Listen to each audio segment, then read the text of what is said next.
What was it called? Reality One? Apple? Virtual. No. What was it called? No, it's called the Virtual Pro. The Vision. Apple Vision Video, Pro. wait, what no. is it? What was it? Visual Pro. Vision Pro. It was the Apple Vision Pro. Let's try that again. We're not paying attention. I know. No, I think it's.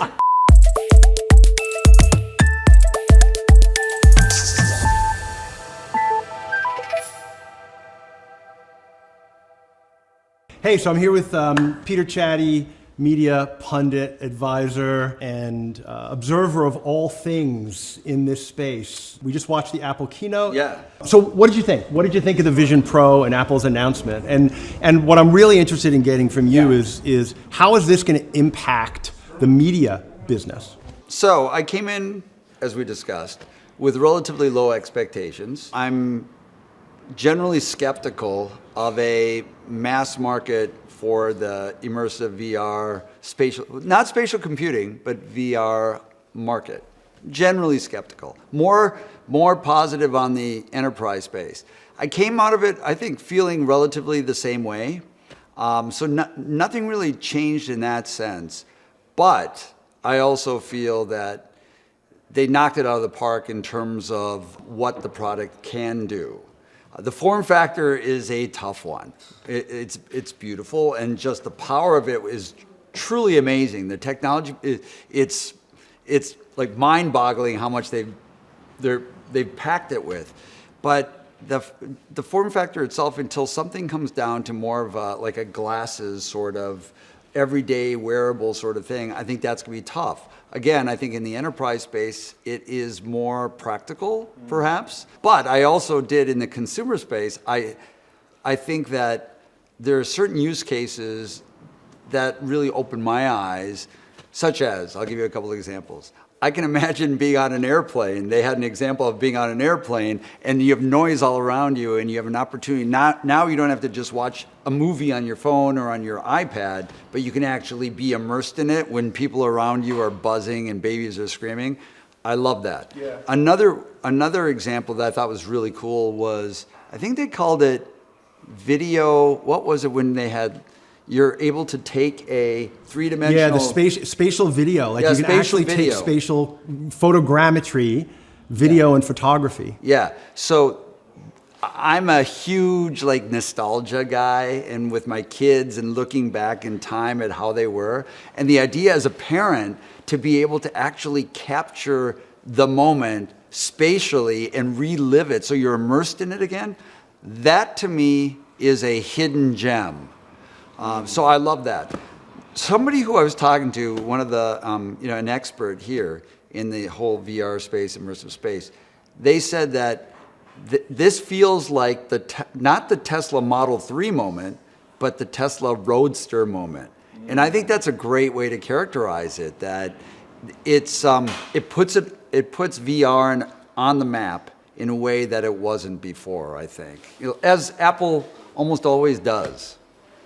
Yeah, interesting. I think there were some things that, obviously $3,500 price point is premium, but it's an all-in-one computer and an 8K display. And when you look at a MacBook Pro, a 16-inch MacBook Pro is easily $3,000, right? Mm-hmm. And so from a price point standpoint, like they're actually positioning this as a replacement for computers. Yeah. Like it's not a virtual reality device, it's a new computing device. They're opening up a new category, just like they did with the smartphone, right? So the smartphone really replaced the computer for a lot of people. I spend way more time on average, I think in America, 6 hours a day on our mobile devices. Sure. And so I think what they just did is they just dropped a bomb that says this is the next computing device. And at some point, you're going to let go of your laptop and you're going to do all of your computing on a wearable. And I just think that's, like, how do you feel about that? I think you're right to characterize it that way. And they did call it spatial computing. And I'm 100% convinced that is a massive new category.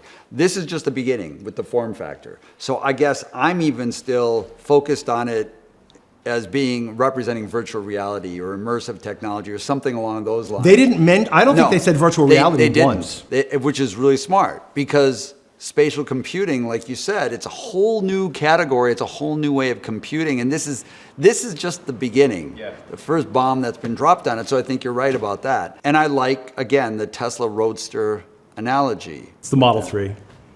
Okay. I think so. But or maybe the S. But there was maybe the Model S. Yeah. It's not the Roadster was a niche product that nobody even knows about, but the Model S was the luxury entry point where electric cars became feasible and practical. Right? It had a reasonable range. You could take them. You could drive them with stops. You could even go across the country with them. And there were a lot of people that were resistant. Yeah. But it was still like the luxury, accessible, if there is an accessible luxury, if you can hold that paradox. Yeah. So I would say Model S. I'm not going to give you Roadster, but I'll go Model S. But it's interesting because this is a group. How many people were here? Probably 30.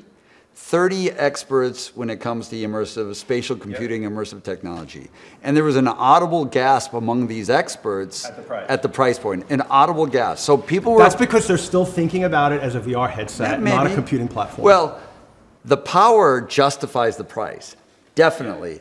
But to the market out there, it's going to be tough for that transition into VR to spatial computing. I'm saving my pennies, that's for sure. Hey, a lot of people will. And as Apple always does, in terms of a presentation and showing it off and thinking of the corner cases that others do not think about, they knocked it out of the park. Yeah, cool. No question. Awesome.